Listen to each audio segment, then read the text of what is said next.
Hello दोस्तों, मैं Akshay sir Nardiganj वाला आप सभी का अक्षय मैथ क्लास में स्वागत करता हूं। हम लोग कोऑर्डिनेट ज्योमेट्री में एक्सरसाइज 7.1 ख़त्म कर चुके थे, 7.2 देख रहे थे, जिसमें से कल हम फार्मूला साबित किए थे और फार्मूला बताए थे और एक दो क्वेश्चन बताए थे। उसमें तीसरा नंबर क्वेश्चन जो है थोड़ा सा क्वेश्चन लेंदी है, आंसर नहीं या बनाने में प्रॉब्लम नहीं है, क्वेश्चन लंबा है। तो हम आज तो नहीं, कल के वीडियो में जो हम बनाने वाले हैं उसमें हम क्वेश्चन पूरा पहले ही लिख लेंगे, क्वेश्चन को पहले समझा देंगे, उसके बाद आप क्वेश्चन लिख लीजिएगा, फिर हम बता देंगे उसके बाद।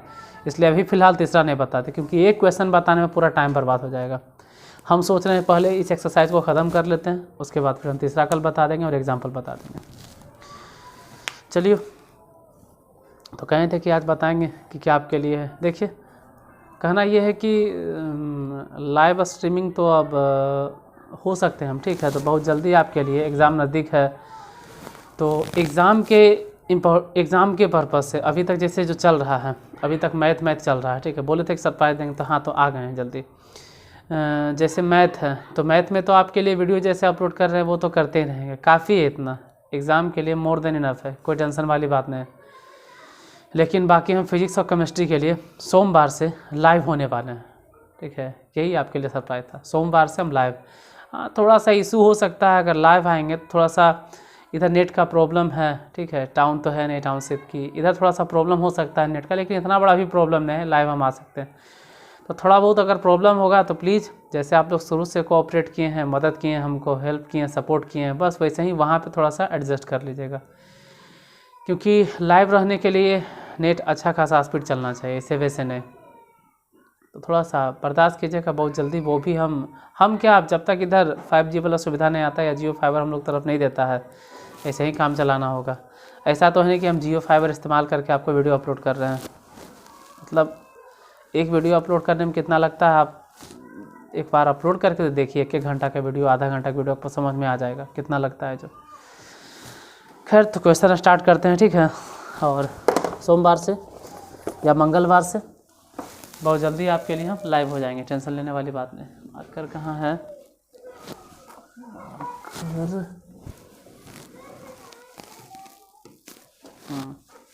चलिए, क्वेश्चन नंबर तीसरा नहीं बता रहे, चौथा देखते हैं, ठीक है। क्वेश्चन नंबर 4 क्या है? क्वेश्चन नंबर 4 चाहे तो पहले से लिख लेते, लेकिन हम जान से नहीं लिख रहे, आपके सामने लिखने वाले हैं। इसमें चौथा नंबर में कह रहा है कि बिंदुओं कितना है -3, 10 और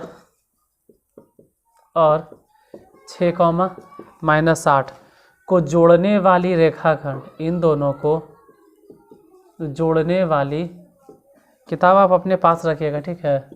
यहाँ तो मेरे पास है, ये रेखाखंड को बिंदु -1, 6 किस अनुपात में विभाजित करता है? किस अनुपात में विभाजित करता है? किस अनुपात में विभाजित करता है? हम क्वेश्चन जान से आपके सामने लिख रहे हैं। जब मैं आपको क्वेश्चन लिखते लिखते, क्योंकि क्वेश्चन पढ़ते पढ़ते आधा समझ में आ जाता है, इसलिए हम क्वेश्चन आपके सामने लिख रहे हैं, जहाँ पे आप आराम से क्वेश्चन को समझिए, रीड कीजिए, समझिए क्वेश्चन है क्या। क्योंकि क्वेश्चन समझ गए तो बन गया। बिंदु कितना है? -3, 10 और कितना है? 6, -8। इन दोनों को मिलाने वाले रेखाखंड को, ठीक है, बिंदु कितना? -1, 6 किस अनुपात में? तो मान लेते हैं कि m अनुपात n किस अनुपात में विभाजित करता है, वही तो बताना है कि m और n का वैल्यू क्या होगा। देखिए, m और n का वैल्यू कैसे निकलेगा। हम जानते हैं, या तो -1 पकड़ लो या तो 6 पकड़ लो, दोनों में से कोई भी पकड़ लो। जैसे -1 x नियामक है और 6 y नियामक है, दोनों में से जो अच्छा लगे। जैसे -1 बराबर सूत्र क्या होता है? m + n बटा m + n। अब m को उधर गुना कर देना है और n को यहाँ गुना कर देना है, लेकिन m उधर गुना किस में करेंगे? 6 में कि -8 में? अरे जाहिर सी बात है यार कि x नियामक है तो m गुना होगा किस में? 6 में। तो m को गुना कर दिए 6 में, और n को किस में गुना करेंगे? -3 में गुना कर दिए। अब आप ही सोचिए कि m + n जो इधर है ना, उसको तो इधर भेजना होगा, तो माइनस में हो गया m, अब माइनस में हो गया n। इधर कितना 6m और माइनस में 3n। यहाँ ध्यान देना माइनस m है न, माइनस m को उधर भेजो तो 6m, आई वाला उधर गया माइनस में तो हो गया प्लस में m। बाकी इधर माइनस n है ये है, उसको इधर भेज दो तो प्लस में 3n। हाँ अब ध्यान दीजिए कि अगर 3n में से n घट गया, 3n में से अगर n घट गया तो कितना हो गया 2n। अब बराबर में कितना 6m और 1m, m हो जाएगा। ठीक है, यहाँ से हम लोग क्या समझेंगे कि m अब बटा में n, m है अब बटा में n है, जैसे m है ना यार अब बटा में n, तो इधर कितना बच गया 2। नहीं समझ में आया, m जैसे है ना n को उधर भेज दिए तभी तो गया, तो फिर 2n था, 7 को इधर भेज दिए 2/7, मतलब 2/7 यानी m बटा n बराबर 2/7। इसको ऐसे भी लिख सकते हैं कि 2:7 आ गया, कौची आ गया m अनुपात n। यही तो निकालना था कि अनुपात बताइए, तो 2:7 होगा। वह जो बिंदु है इन रेखाखंड को किस अनुपात में बांटता है, m अनुपात n। तो m अनुपात n क्या है 2:7। देखिए अगर कम भी समझ में आ रहा है तो थोड़ा सा धीरे धरो, हम कह रहे हैं ना कि आपके लिए क्वेश्चन बहुत जल्दी प्रोवाइड करवाएंगे, लेकिन अभी सिर्फ क्वेश्चन देने से नहीं होगा। अगर आपको क्वेश्चन देंगे तो उसका सॉल्यूशन भी हम करवाएंगे, और सॉल्यूशन हम करवाएंगे लाइव आकर, टेंशन नहीं लीजिए। हम जो क्वेश्चन का सॉल्यूशन करेंगे वो लाइव आएंगे, ऐसा नहीं कि आप कमेंट कीजिएगा फिर हम सॉल्यूशन करेंगे। हम लाइव आएंगे, उसका सॉल्यूशन देंगे, फिर भी जो दिक्कत रहेगा आप ऑफलाइन कमेंट कीजिएगा फिर हम सॉल्यूशन करेंगे। इसलिए अभी क्वेश्चन नहीं दे रहे हैं, सिर्फ देने से नहीं होता, उसका सॉल्यूशन भी तो करवाना होगा, आपको क्वेश्चन प्रोवाइड करवाएंगे। तो फिलहाल जितना एनसीईआरटी में उतने से काम चलाइए। और ये एक्सरसाइज ख़त्म करने के बाद अगर 7.2 हम ख़त्म कर देते हैं तो ये ख़त्म करने के बाद हम फिर इसका एग्जाम्पल भी बता देंगे, जिससे थोड़ा सा ज़्यादा समझ में आ जाए। फिर भी अगर नहीं समझ में आए तो विश्वास कीजिए किस तरह का आपको 10-12 प्रॉब्लम हम बताने वाले हैं। कुछ आपको हम PDF देने वाले हैं, अब PDF के लिए आपको चैनल सब्सक्राइब करना होगा। अभी ज़्यादा सब्सक्राइबर नहीं है, बहुत कम है, मतलब क्या अभी शुरुआत की है, 10 या 12 सब्सक्राइबर आपको मिलेगा। सेम लोगो जो आप यहाँ देख रहे हैं मेरे चैनल पे यूट्यूब पे, वही लोगो वहाँ पे मिलेगा, अक्षय सर नारदीगंज वाले। जो स्पेलिंग यहाँ पे आप लोग टाइप करते हैं जिस तरह से अक्षय सर, जिस तरह से हूबहू यहाँ पर है चैनल का नाम, एकदम हूबहू वही टेलीग्राम चैनल का है, उसको सब्सक्राइब कर लीजिए, आपको PDF मिलते रहेगा। अब PDF मिलेगा और विद सॉल्यूशन हम यूट्यूब पे आकर सॉल्यूशन करवाने वाले हैं। ऐसा नहीं कि सिर्फ क्वेश्चन दे दिए और भूल गए, एक एक प्रॉब्लम का सॉल्यूशन आप कहिएगा तो हम यूट्यूब पे करेंगे आपके सामने, इसलिए चैनल को सब्सक्राइब जरूर कीजिएगा। चलिए नेक्स्ट क्वेश्चन को देखते हैं। क्वेश्चन नंबर 4 हो गया, अब क्वेश्चन नंबर 5। अच्छा 5 देखते हैं, काम करते हैं, क्वेश्चन लिख लेते हैं पहले।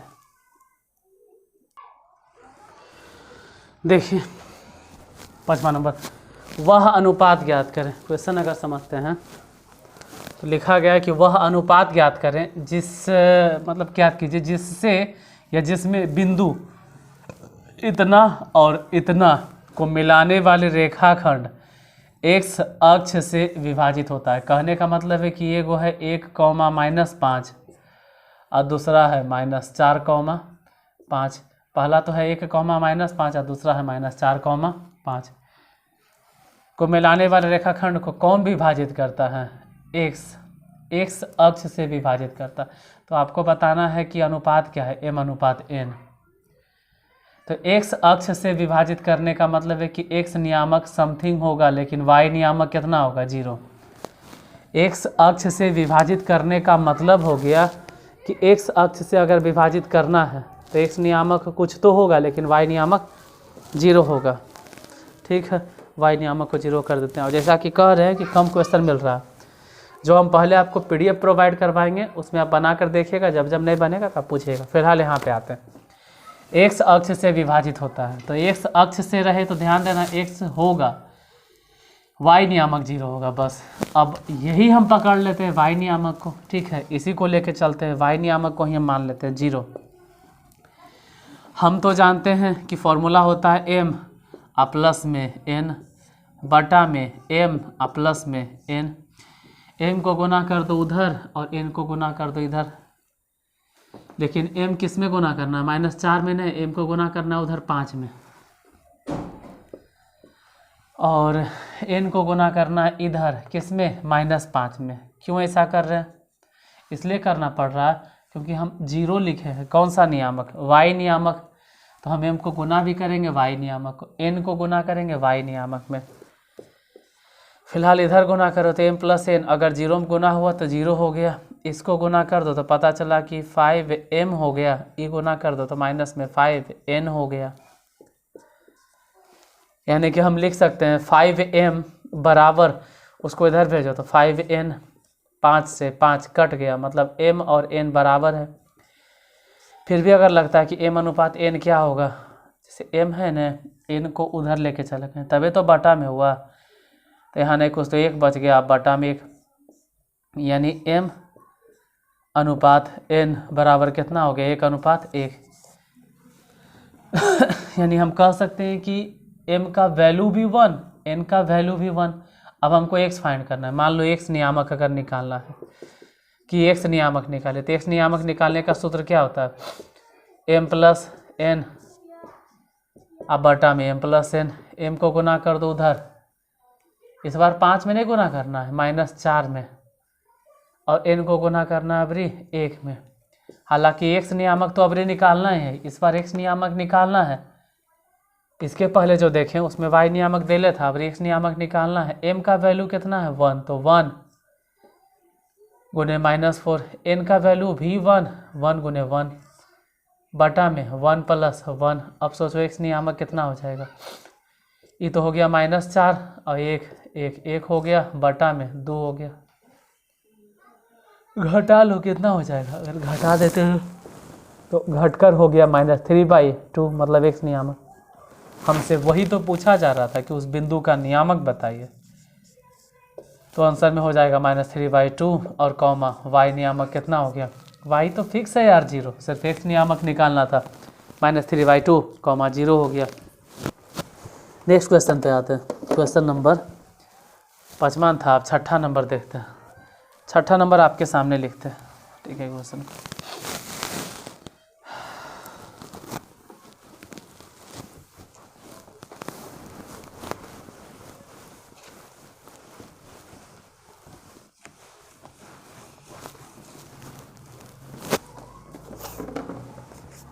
क्वेश्चन नंबर 6ठा दिया गया कि यदि बिंदु, इस बार पूरा नहीं लिख रहे हैं, यदि बिंदु 1, 2, 4, y एंड x, 6 और 3, 5 इसी क्रम में लेने पर एक समांतर चतुर्भुज के शीर्ष हो तो x और y ज्ञात करें। चलो देखते हैं। देखिए क्या करना कर रहा है कि समांतर चतुर्भुज के शीर्ष हैं तो x और y ज्ञात करें। क्वेश्चन के हिसाब से अगर देखा जाए तो क्वेश्चन में कह रहा है कि समांतर चतुर्भुज के शीर्ष है। समांतर चतुर्भुज वैसा चतुर्भुज जिसकी दोनों भुजाएं, दो भुजा आपस में बराबर हो। यहाँ ये नहीं बताना एक समांतर चतुर्भुज, वो खुद कह रहा है समांतर चतुर्भुज के शीर्ष है। पहला शीर्ष है 1, 2, दूसरा शीर्ष है 4, y, तीसरा शीर्ष है x, 6 और चौथा शीर्ष है 3, 5। ऐसा ही लिखना है। a मान लो, b मान लो, c मान लो, d कहेंगे ऐसे काहे लिखे, 1, 2 एजा लिख दिए तो 4y को एजा लिख देंगे, नहीं लिख सकते हैं। कह रहा है इसी क्रम में है। क्वेश्चन अगर पढ़ोगे तो इसमें जो चारों शीर्ष है 1, 2, 4, y और x, 6 और 3, 5, अगर आपके पास NCERT 10वां क्लास का मैथ है तो आप देखोगे कि क्वेश्चन इसी क्रम में लिखा गया है। ठीक, क्वेश्चन इसी क्रम में है। तो अगर क्वेश्चन इसी क्रम में है तो वैसे ही सरिया दिए। अब x और y निकालना, x y तभी निकलेगा या समझो कि ये दोनों विकर्ण हैं, तो दोनों विकर्ण का जो मध्य बिंदु होगा, मिडिल पॉइंट, वो सेम होगा। जैसे AC जो विकर्ण दिखाई दे रहा है इसका मध्य बिंदु, हम लोग कह सकते हैं कि विकर्ण AC का मध्य बिंदु, विकर्ण AC का मध्य बिंदु उतना ही होगा जितना विकर्ण, कौन सा विकर्ण, BD, जितना ही विकर्ण BD का मध्य बिंदु होगा, विकर्ण BD का मध्य बिंदु होगा। अब बताइए विकर्ण AC का मध्य बिंदु क्या होगा। AC का मध्य बिंदु अगर फाइंड करना तो सिंपल फार्मूला बताए थे कि इधर वाला उधर वाला x नियामक जोड़ दो, मतलब 1 और प्लस में x, दोनों को जोड़ के बटा 2 कर दो, ये हो गया x नियामक। अगर y नियामक चाहिए तो 2 और 6 जोड़ दो, मतलब 2 और प्लस में उधर 6 ने है, दोनों को जोड़ के बटा में 2 कर दो, तो ये हो गया मध्य बिंदु का नियामक, मतलब इस जगह का नियामक। अब इसी जगह पे तो BD का भी मध्य बिंदु है, उसके बारे में अगर सोचे तो 4 है और 3 है, मतलब 4 और प्लस में 3 बटा में 2, दोनों को जोड़ दो। मध्य बिंदु का नियामक अगर निकालना हो तो बड़ी सिंपल सा फॉर्मूला है कि y नियामक दोनों को जोड़ दीजिए और 2 से भागा दे दीजिए मध्य बिंदु के लिए। और फिर भी कम समझ में आ रहा है तो हम बोल रहे हैं थोड़ा सा टाइम दीजिए, धीरे धीरे आप लोग देख रहे हैं कि हम सुधार कर रहे हैं। पहले आए तो ना तो लाइट था, ना ही साउंड था, ना ही माइक था, ना ही सही से मेरे पास बोर्ड भी था, कुछ भी नहीं था, लाइट उट भी नहीं था। आज बोर्ड सुधार लिए हैं, माइक सुधार लिए हैं, थंबनेल आप लोग कहते वो भी सुधार दिए। चलिए भाई थंबनेल लगाना, आपके लिए हर चीज़ हम सुधार करेंगे, जितना हो सकेगा हमसे पूरा करेंगे, नहीं होगा फिर भी कोशिश करेंगे। तो थोड़ा सा टाइम दीजिए। अगर NCERT में आपको लग रहा है कम प्रॉब्लम है तो बहुत ज़्यादा प्रॉब्लम हम आपको देने वाले, इतना ज़्यादा हम क्वेश्चन देंगे जिसको प्रैक्टिस करते करते एग्ज़ाम में आपको प्रॉब्लम नहीं होगा, वहाँ प्रॉब्लम नहीं होगा। फिलहाल NCERT का कुछ तो सिलेबस ख़त्म कर दें, इसलिए हम इसको लगे हुए। देखिए इस जगह पे x नियामक इतना, इस जगह पे x नियामक इतना, तो हम क्या करेंगे कि दोनों तो बराबर है, BD का मध्य बिंदु चाहे AC का मध्य बिंदु, AC का मध्य बिंदु यही O है और BD का मध्य बिंदु भी यही O है, दोनों का पॉइंट सेम है। तो यहाँ से 1 + x बटा में 2, जबकि इधर x नियामक क्या है तो 4 3 7 बटा में 2। उसी तरह से अगर देखा जाए तो इसका एक y नियामक कितना है 6 2 8 बटा में 2, जबकि इधर वाले का y नियामक कितना y + 5 बटा में 2। तो इसमें से x निकल जाएगा, 2 से 2 कैंसिल, x बराबर कितना हो गया 1 को माइनस कर दो, जिससे 1 इधर आके माइनस हो जाएगा, तो 7 में से 1 घट गया, कितना हो गया 6। अच्छा y नियामक के बारे में इसे कैंसिल, तो y बराबर कितना हो जाएगा 5 इधर आके माइनस हो जाएगा, तो 8 में से 5 घट गया तो 3, तो x बराबर हो गया 6, y बराबर हो गया 3। क्वेश्चन नंबर 6 का आंसर यही होगा।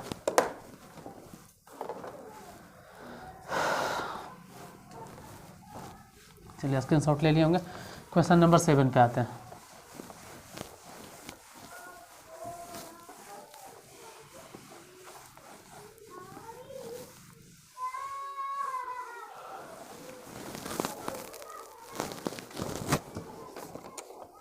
क्वेश्चन नंबर 7 कहाँ है 7, हाँ 7 नंबर क्वेश्चन, 7वां नंबर क्वेश्चन अगर देखें तो क्वेश्चन नंबर 7 में लिखा गया है कि बिंदु A के निर्देशांक ज्ञात कीजिए। बिंदु A के निर्देशांक ज्ञात कीजिए। बिंदु A के निर्देशांक 2-3 बार क्यों बोल रहे हैं, क्योंकि लिखा हुआ है, आपके पास किताब होगा तो देख लीजिएगा। बिंदु A के निर्देशांक ज्ञात कीजिए। नहीं किताब है तो PDF को पहले डाउनलोड कर लीजिए, फिर क्वेश्चन को उतार लीजिए कॉपी में और फिर वहाँ से देख लीजिए। बिंदु A के निर्देशांक ज्ञात कीजिए, जहाँ जहाँ AB एक वृत्त का व्यास है और जिसका केंद्र 2,3 है। ध्यान देना केंद्र है 2,3 नहीं है, 2,-3 तथा B के निर्देशांक है। B के निर्देशांक पता है कि 1,4 है, 1,4 है। तो निकालना क्या है A का निर्देशांक। चलिए ये भी देख लेते हैं। मान लेते हैं कि A का निर्देशांक अल्फा, बीटा, तुम x, y मान लो, कुछ भी मान लो नहीं चलेगा।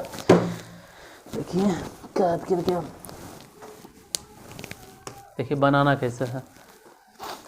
इतना तो समझ में आता है कि अगर ये व्यास है तो सेंटर जो होता है ना AB का मध्य बिंदु होगा। व्यास में सेंटर को हम नाम देते हैं C। तो हम यहाँ कह सकते हैं इस क्वेश्चन में जो C है ना वो AB का, C जो है AB का मध्य बिंदु है। C जो है AB का मध्य बिंदु है। और मध्य बिंदु निकालने का नियामक मतलब डायरेक्ट सूत्र होता है कि अल्फा और 1 जोड़ दो। मतलब अगर हमको 2 निकालना होता, जैसे वहाँ पे तो देल है, अगर नहीं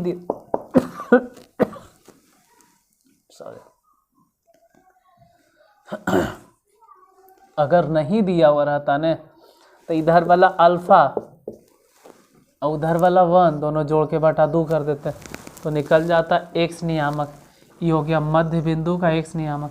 अगर मध्य बिंदु का y नियामक निकालना होता, जैसे मान लीजिए -3 अगर निकालना होता, ये -3 है, तो कैसे निकालते हैं हम कहते हैं इधर वाला बीटा और उधर वाला 4 दोनों को जोड़ के बटा में 2 कर दो।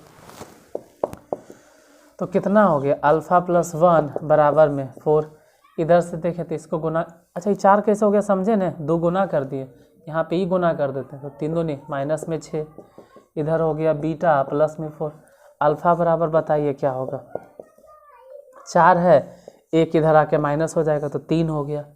यहाँ बीटा बराबर कितना हो जाएगा, तो 4 इधर प्लस में, इधर आके माइनस में 4 हो जाएगा, मतलब माइनस में 10। अल्फ़ा बराबर 3 और बीटा बराबर माइनस में 10। यानी कि ए का अगर नियामक पूछे तो बोले थे कि इसको बोला जाता है A equivalent to, A equivalent to हो गया 3 और कॉमा माइनस 10। इतना ही आंसर होगा। क्वेश्चन नंबर 7 का भी आंसर आ गया। इसको उतार लीजिए या स्क्रीनशॉट ले लीजिए।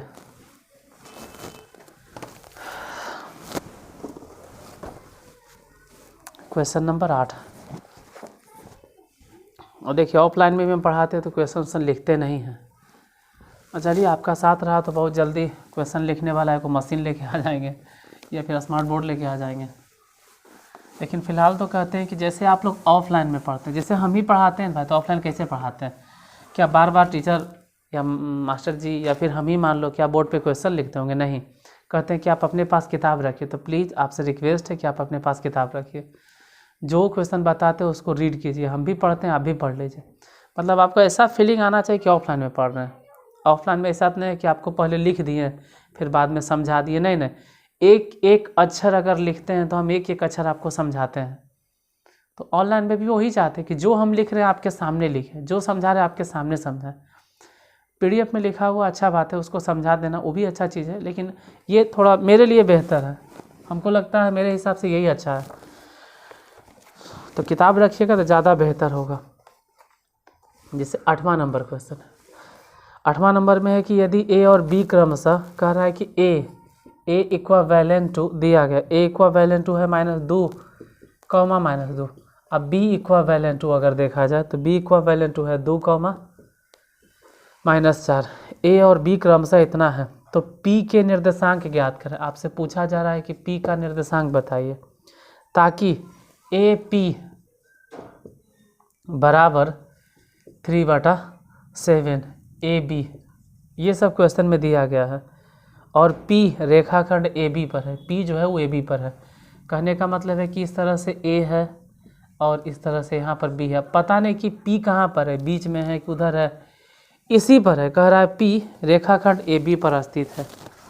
P जो है इसी रेखाखंड पर है। देखिए P अगर इसी रेखाखंड पर है, यहाँ कहीं भी हो सकता है, मतलब इसी रेखाखंड पर। पहले तो वहाँ से हम समझ लेते हैं। यहाँ पर AP, अब बटा में AB बराबर कितना हो गया 3/7। मतलब A से P तक का डिस्टेंस 3 है और A से B तक का डिस्टेंस 7 है। मतलब यहाँ से यहाँ तक की अगर दूरी देखें तो 7 किलोमीटर और A से P तक का डिस्टेंस 3 किलोमीटर। मतलब साफ झलक रहा है कि P कहीं यहाँ पर होगा, P कहीं यहाँ पर होगा, तबे ने A से P तक कितना डिस्टेंस हो गया 3 किलोमीटर। और टोटल है 7, अगर टोटल है 7 तो बाकी इधर बचा खोचा कितना हो जाएगा 4, इधर बचा खोचा 4 हो जाएगा। टोटल 7 है, जिसमें से यही वाला 3 है, तो उधर कितना बच गया 4। अब A का नियामक ये तो जानवे करते हैं कितना है -2 कॉमा -2। B के नियामक भी हम जान रहे हैं कि 2 कॉमा कितना है -4।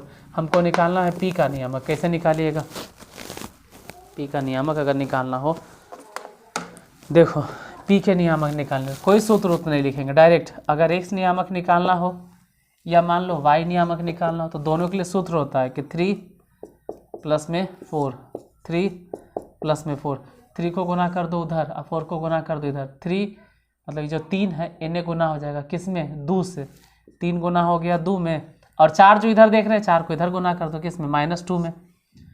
काहे से किए? क्योंकि हम निकाल कौन सा नियामक रहे हैं X।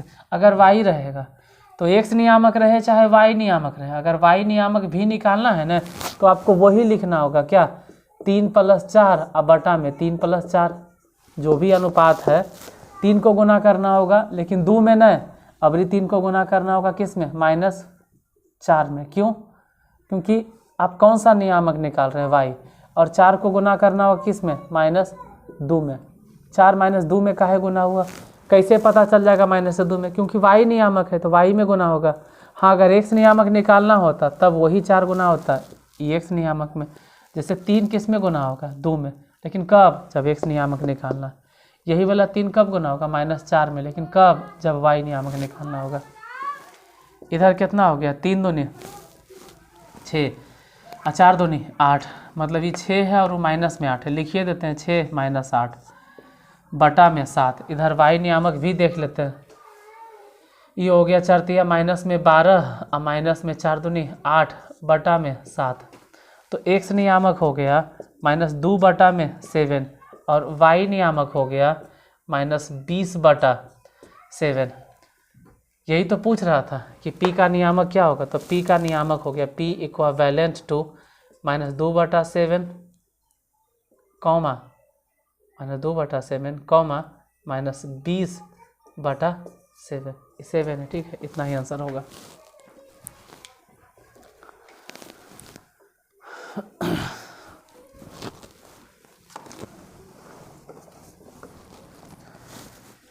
इतनी देर में तो स्क्रीनशॉट आप ले लिए होंगे। अब आते हैं क्वेश्चन नंबर 9 पर।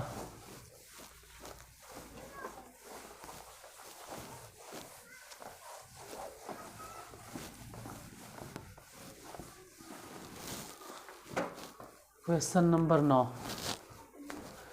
देखिए क्या है क्वेश्चन नंबर 9 में। क्वेश्चन नंबर 9 में दिया गया है कि बिंदुओं ए कितना है? -2, और बी कहीं बी होगा 2, 8 को जोड़ने वाले रेखाखंड को 4 बराबर भागों में विभाजित करने वाले इसको 4 भागों में विभाजित किया गया। 1, 2, 3। तो 1 हिस्सा, 2 हिस्सा, 3 हिस्सा, 4 हिस्सा। मतलब हिस्सा तो 4 हो गया लेकिन पॉइंट 3 को नहीं होगा। इसको P, इसको Q, इसको नाम R दे दिए। तो बिंदु 3 गो है PQR। भले ही भाग कई हो गया? 1, 2, 3, 4 भाग हो गया। तो बिंदु तो 3 गो है। इसको कुछ भी नाम दे दो, कुछ भी नाम दे। मान लो कि α1, β1 क्या जाता है, इसको नाम α2, β2, इसको नाम दे दो α3, β3, कुछ भी नाम दे दीजिए। XYZ भी मान सकते थे, व्हाटएवर जो भी मन करे। हम अल्फ़ा बीटा में मान के चल रहे हैं। अब देखिए आगे चलेगा कैसे। यहाँ पर अब अगर Q के बारे में सोचा जाए, 4 समान भागों का मतलब समझ रहे हैं। समान भाग के मतलब है कि अगर इधर यहाँ से यहाँ तक की दूरी 1 किलोमीटर, तो इधर वाला भी दूरी 1 किलोमीटर, इधर वाला भी दूरी 1 किलोमीटर और उधर वाला भी दूरी 1 किलोमीटर होगा। तो 1 किलोमीटर, 1 किलोमीटर, 1 किलोमीटर और 1 किलोमीटर, मतलब 4 किलोमीटर हो गया टोटल। 4 भाग में बट गया। 1, 1, 1, 1। अब अगर ध्यान से समझोगे तो Q के बारे में देखो, यहाँ से यहाँ तक 2 किलोमीटर और इधर से इधर भी 2 किलोमीटर। तो हम लोग कह सकते हैं कि जो Q है ना, वह AB का मध्य बिंदु है। यह जो Q है वो AB का मध्य बिंदु है। और मध्य बिंदु निकालने के लिए हम लोग को आता है α2, β2 क्या लिखना, टाइम क्यों वेस्ट करना, डायरेक्ट लिखो। फिर भी अगर लगता है कि α2 लिखेंगे, चलो भाई लिख दे रहे। अगर आपको लगता है कि हम β2 भी लिखेंगे तो β2 भी लिख दे रहे। कैसे निकालोगे α2? सिंपल है, यहाँ वाला -2 और उधर वाला +2, दोनों को जोड़ के 2 से देंगे भागा। मध्य बिंदु ऐसे ही तो निकलता है। y नियामक कैसे निकलेगा था? यहाँ वाला y नियामक, इधर वाला y नियामक, 2 + 8 दोनों को जोड़ के 2 से देंगे भागा। तो α2 कितना हो गया? मतलब x नियामक, ये तो ऐसे भी 0 क्योंकि इसे ही कट गया। β2 कितना हो गया? β2 हो गया 10, 8 2 10 हो गया, 10 में 2 से भागा तो 5। मतलब Q इक्वावेलेंट टू निकल गया कितना कितना? 0 और कॉमा में 5। तो Q तो निकल गया, लेकिन अब जरा P के बारे में सोचो। Q चाहो तो यहाँ लिख दो कि 0,5 है। अब P के बारे में देखिए तो और आसान है। P जो बिंदु दिखाई दे रहा है, अब हम लोग कहेंगे जो P है ना वो A, क्योंकि यहाँ से यहाँ तक 1 किलोमीटर, तो अब यहाँ से यहाँ तक 1 किलोमीटर। पहले 2 और 2 था, मतलब समान दूरी था, तो मध्य बिंदु है। Q किसका मध्य बिंदु था? A B का। अब P जो है ना उसको हम लोग बोलेंगे कि A Q का मध्य बिंदु है। A Q का मध्य बिंदु है। तो ठीक है, इसको भी निकाल लेते हैं। अगर निकालना रहे अल्फ़ा 1 तो कैसे निकलेगा, या मान लो निकालना है बीटा 1 तो कैसे निकलेगा। ऐसे तो ये निकालते हैं, चलो वैसे ही निकाल देते हैं। अल्फ़ा 1 और इधर बीटा 1।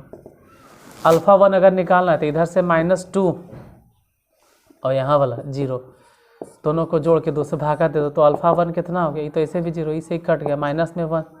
बीटा 1 अगर निकालना है मतलब ये वाला, तो यहाँ से 2 है और क्यू कितना है 5 है, दोनों को जोड़ के 2 से भागा तो बीटा 1 कितना हो गया 7/2। मतलब अगर p का नियामक पूछे तो p इक्वावेलेंट टू कितना कितना आ गया -1 और कॉमा में 7/2। मतलब इसका नियामक हो गया -1 कॉमा में 7/2।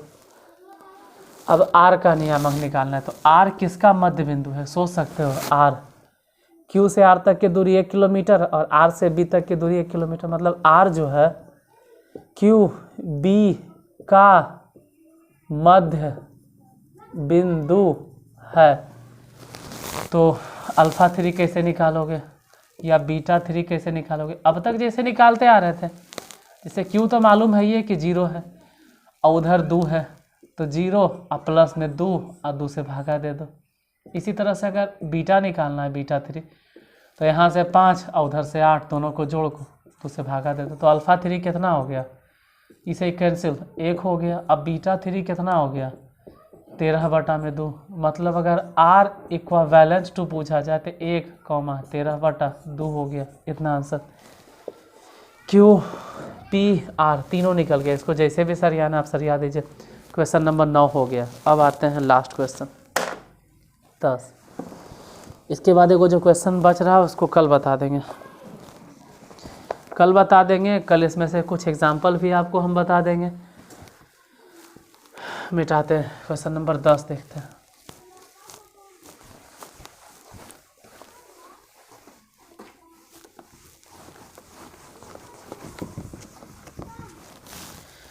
जितना देर तक हम मिटाते हैं उतना तो आप टाइम वेस्ट मत करो, क्वेश्चन पढ़ लो तब तक, ठीक है। 10 नंबर में क्या है, जब हम समझाएं तो आपको बेहतर समझ में आवे।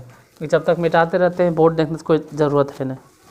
और प्लीज़ देखते वक्त मत छापो, ठीक है। जब तक आप देख रहे हो तब तक मन से सिर्फ देखो और क्वेश्चन पढ़ो। 10वें नंबर में आप क्या पढ़ें कि एक समचतुर्भुज का क्षेत्रफल ज्ञात करें जिसके शीर्ष समचतुर्भुज है, और समचतुर्भुज का क्षेत्रफल निकालना जिसके शीर्ष इसी क्रम में, मतलब पहले 3,0 है, मान लो A है, B है, C है और D है, तो 3,0 फिर है 4,5 फिर है -1,4 और D जो है वो है -2,-1। तो समचतुर्भुज का क्षेत्रफल निकालना है। देखिए समचतुर्भुज का क्षेत्रफल कैसे निकलेगा, मार्कर हाँ यहाँ है। समचतुर्भुज के क्षेत्रफल ऐसे तो हिंट दिए हुए हैं फिर भी हम लिख दे रहे हैं। समचतुर्भुज का क्षेत्रफल होता है 1/2 गुने विकर्णों का गुणनफल। और ऐसा हम कुछ नहीं लिख दें कि आपको समझ में नहीं आएगा। एक विकर्ण हो गया AC और दूसरा विकर्ण हो गया BD। अब मेन प्रॉब्लम है कि AC कैसे फाइंड किया जाए, BD कैसे, तो वो तो डिस्टेंस फार्मूला में बताएं, यहीं पर निकाल दे रहे हैं हम। ऐसे तो एजे लिखो, ठीक है, यहीं पे लिखो AC निकालो और फिर BD निकाल। पहले AC का फार्मूला तो सूत्र क्या लिखता है यार, सूत्र लिखते रहे 3 में से 1 घटा दो, 3 - 1 के होल स्क्वायर। लेकिन प्रॉब्लम है क्योंकि 3 में से 1 कैसे घटाएंगे, तो पहले से माइनस तो प्लस के होल स्क्वायर, फिर 0 और -4 के होल स्क्वायर। कंपटीशन इतना बढ़ गया कि आप जल्दी में बनाइए, ठीक है, और मेहनत बचा के रखिए। जहाँ करना है वहाँ पे मेहनत कीजिएगा। यहाँ पे फार्मूला क्यों लिखना, यहाँ पे जल्दी में बनाना है।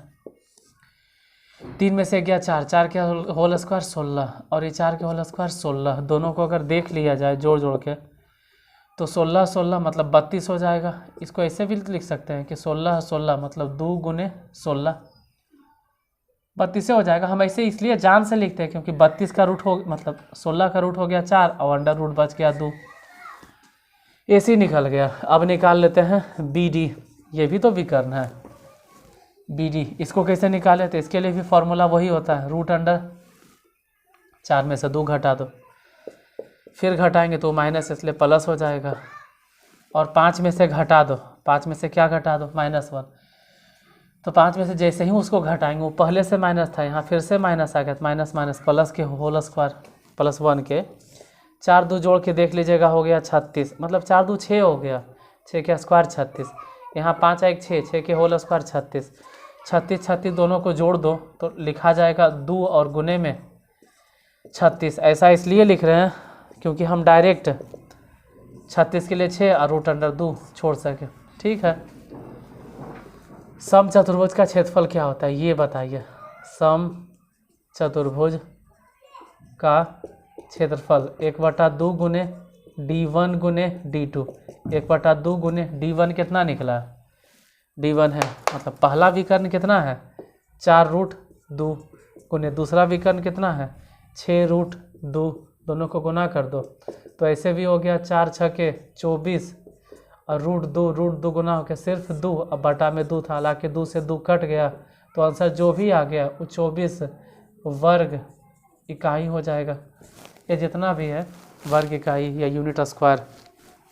ठीक है, और प्लीज़ जब भी क्वेश्चन मतलब आप देखते हैं तो छापा मत करो, किताब अपने पास रखिए। जब हम बताते हैं तो जिस तरह से ऑफलाइन में करते हैं, जैसे भी कोई टीचर बता रहे हैं ऑफलाइन में, तो आप क्या करते हैं, क्या बोर्ड पर ही क्वेश्चन देखते हो?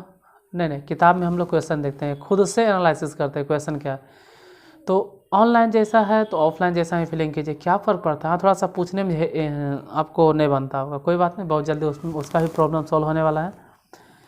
लेकिन उसमें क्या पूछना है, प्रॉब्लम ही तो सॉल्व करना है, प्रॉब्लम सॉल्व करके आपको दे देंगे। हाँ, पूछने लायक आता है साइंस में, उसमें आप पूछिएगा, आपको समझ में नहीं आएगा, हम बताएंगे कुछ, आप समझिएगा कुछ, तो उसमें हम आएंगे। ऑनलाइन बहुत जल्दी आने वाले हैं, बहुत जल्दी क्या, आज से 2-3 दिन बाद ऑनलाइन हो जाएंगे।